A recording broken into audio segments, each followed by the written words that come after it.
A voz do coração. Diz um velho adágio: Deus tem seus desígnios para cada homem. Nada mais certo. Portanto, o teu verdadeiro problema, teu único problema, é encontrar o teu lugar na vida. Encontrado esse lugar, tudo mais virá de forma quase automática. Tua felicidade será completa e a felicidade trará consigo a boa saúde. Serás realmente próspero. Terás todas as suas necessidades atendidas, vale dizer, terás absoluta liberdade, pois pobreza e liberdade são incompatíveis. Até, no entanto, que encontres o teu verdadeiro lugar na vida, jamais terás a genuína felicidade. Ainda que galgues altos postos e ganhes muito dinheiro, e enquanto não tiveres felicidade, não terás saúde nem liberdade. Quem quer que sejas, Deus não te fez sem uma finalidade específica na vida. O universo é um universo, vale dizer, uma harmonia unificada, um esquema divino. Não pode haver, portanto, desajustados ou indesejáveis. Não pode acontecer Deus criar uma entidade espiritual como tu, sem ter uma mira, um desígnio específico, o que significa que existe para ti um lugar especial no universo. Deus nunca se repete, de modo que jamais fez duas pessoas iguais, e por isso duas pessoas não poderiam, em hipótese alguma, fazer exatamente a mesma coisa ou expressar-se exatamente da mesma forma. Por tal razão, inexiste a necessidade da emulação. Inexiste, por exemplo, a necessidade de que 2.000 pessoas disputem o mesmo lugar na vida. Qualquer que seja o lugar, apenas uma pessoa poderá ocupá-lo a inteiro contento. E existem 1.999 outros lugares à espera de que outras pessoas os ocupem. Mas como encontrar o nosso verdadeiro lugar na vida? Haverá algum meio de sabermos o que Deus deseja realmente que façamos? Talvez sintas vontade de dizer: ainda que Deus tenha em mente alguma coisa maravilhosa para mim, como poderei eu saber o que é? Talvez sintas até vontade de acrescentar: sou uma pessoa comum, minhas circunstâncias são extremamente limitadas. As condições da minha vida não passam de lugares comuns. Como então poderá haver algo extraordinário, maravilhoso à minha espera? E mesmo que haja, como poderei inteirar-me disso? A resposta é divinamente simples.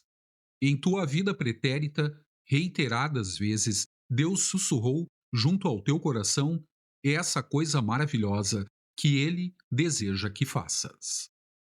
E tal coisa maravilhosa é nada menos do que aquilo a que se denomina de voz do coração. Nada menos do que isso. O mais sagrado e secreto anseio que jaz nas profundezas do teu coração, a coisa maravilhosa que nem ousas contemplar, a coisa que preferes deixar morrer e transparecer, por parecer tão fora do teu alcance, que temes ser posto em ridículo a sua simples menção, essa coisa é aquilo mesmo que Deus deseja que faças ou sejas para Ele. E o nascimento desse maravilhoso desejo em tua alma, o alvorecer do sonho secreto, é a voz do mesmo Deus ordenando-te que te ergas e te eleves, porque Ele tem necessidade de ti.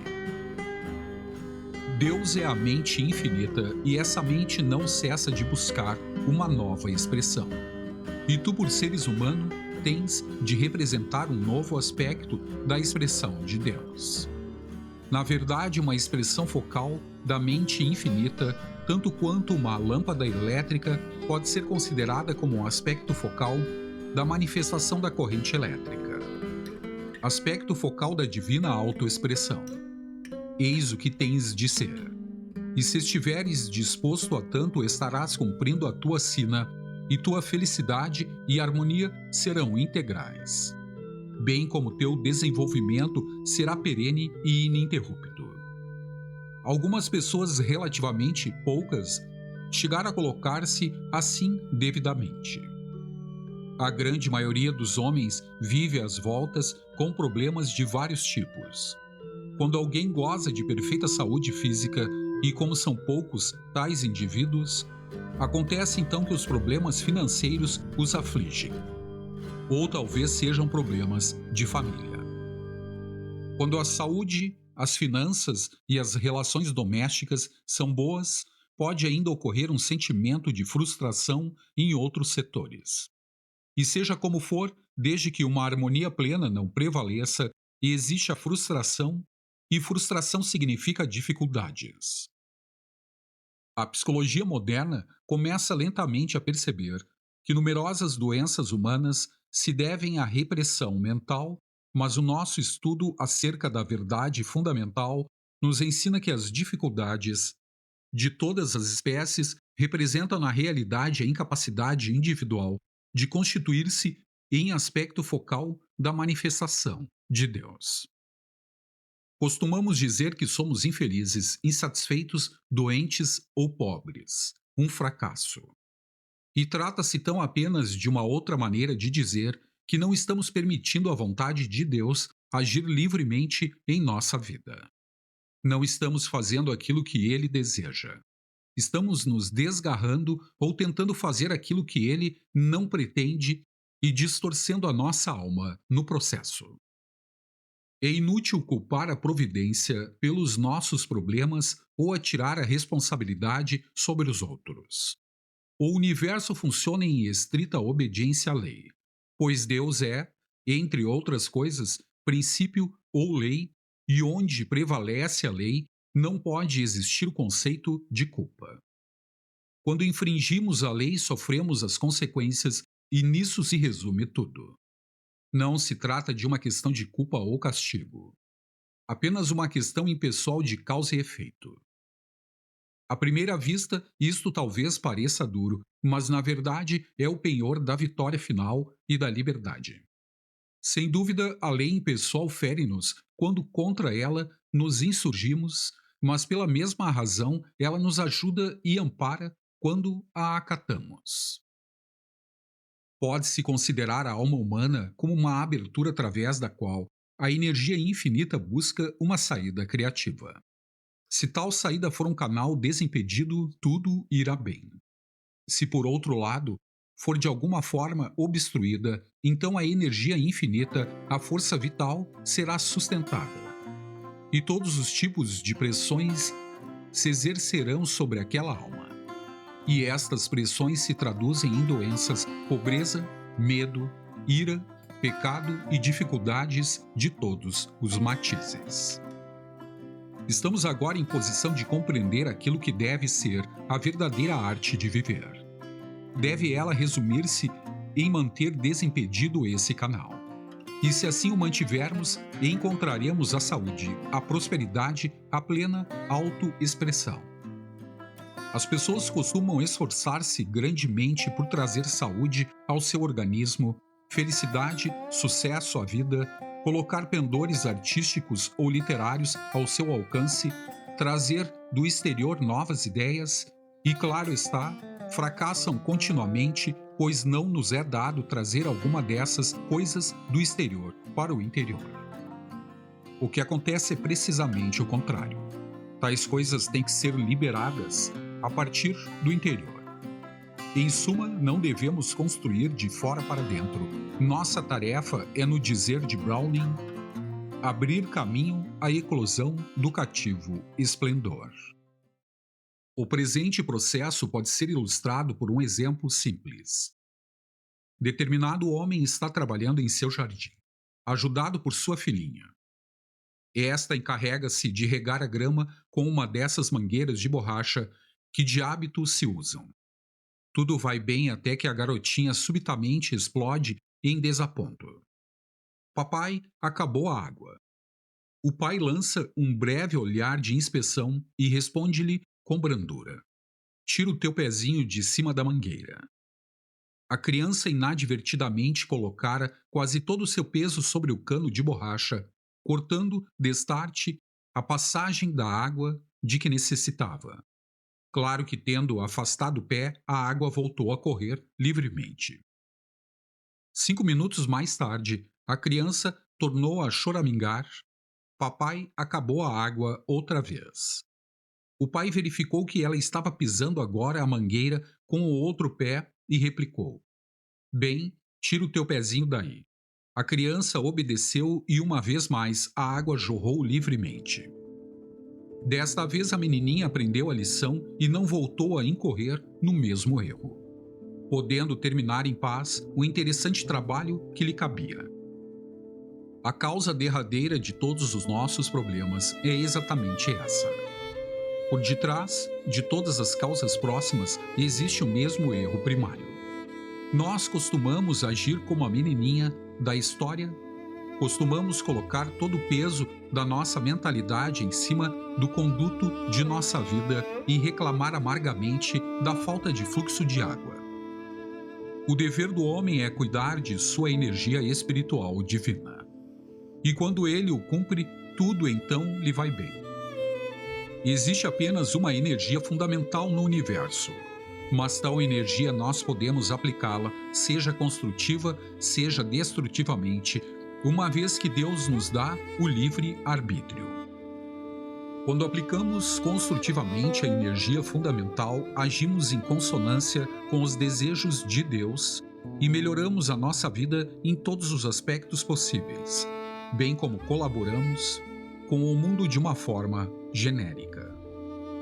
Quando aplicamos destrutivamente tal energia, entravamos o nosso progresso e desperdiçamos a oportunidade de nos tornarmos úteis à humanidade. Estamos usando destrutivamente a nossa energia quando pensamos ou falamos em medo e limitação, quando resmungamos ou nos entregamos à autocomiseração ou a qualquer outra forma negativa de raciocínio. Acima de tudo, empregamos destrutivamente essa dádiva de Deus quando alimentamos ideias de crítica e censura a respeito de outros.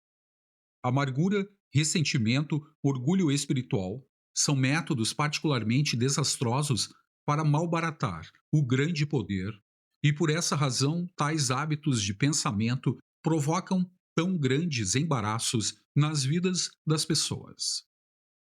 Quando estamos mergulhados numa condição de medo, ira ou preocupação, a nossa energia divina, ao invés de fluir para alguma coisa positiva e criativa, fica retida dentro de nós mesmos, como a água da mangueira do jardim, e provoca problemas de todos os tipos para a alma e o corpo.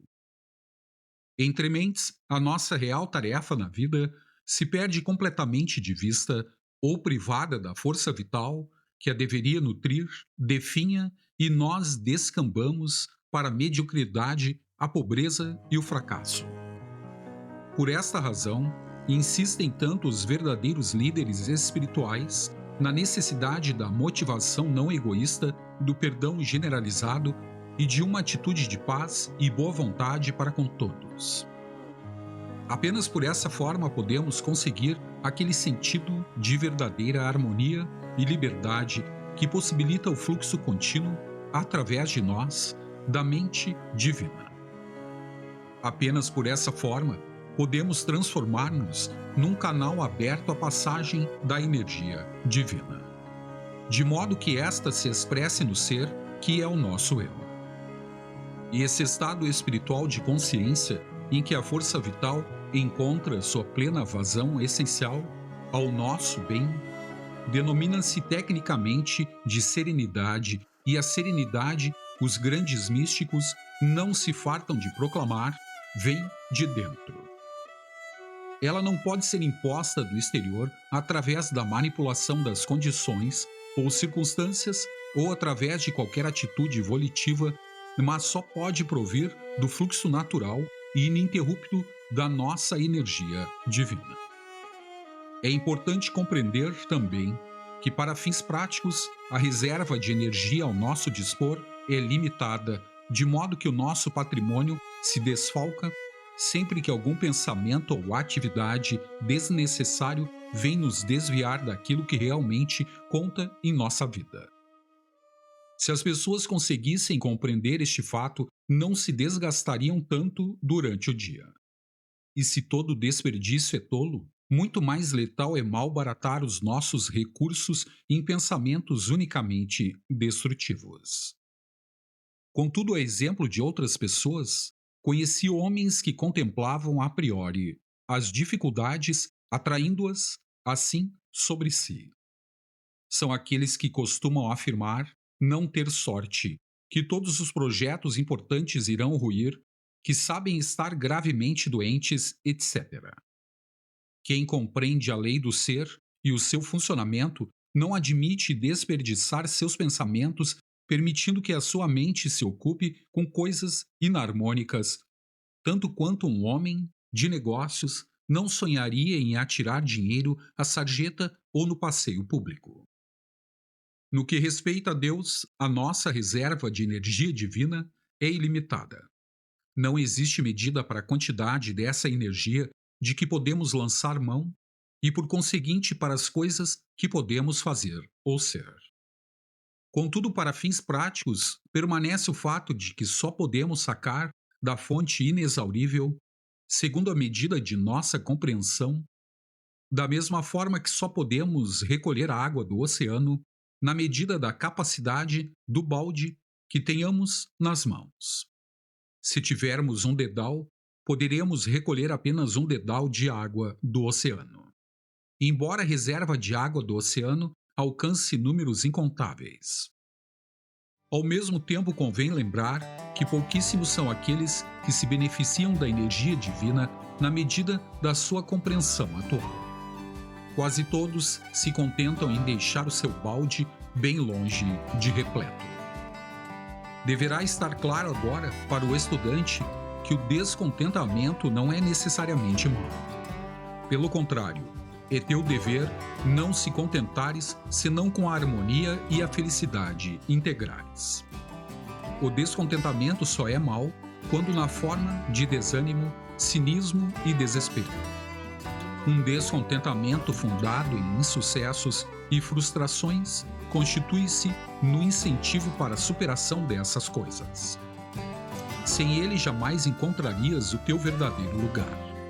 Mas, quem quer que sejas, o teu verdadeiro lugar chama por ti, porque és na verdade uma centelha do divino e só estarás satisfeito quando atenderes ao apelo. Lembra-te de que esse chamado é o chamado de Deus. E quando Deus te chama para o seu serviço, Ele te remunera em moeda boa. Que soldado vai à guerra por conta própria? Tudo aquilo de que necessites para atender ao chamado, Deus te dará. Dinheiro, oportunidades, apresentações, conhecimento, adestramento, liberdade, lazer, força e coragem. Tudo Ele te propiciará, se cuidares das suas coisas e não das tuas. A voz do teu coração é a voz de Deus, e tal voz tem que ser obedecida mais cedo ou mais tarde.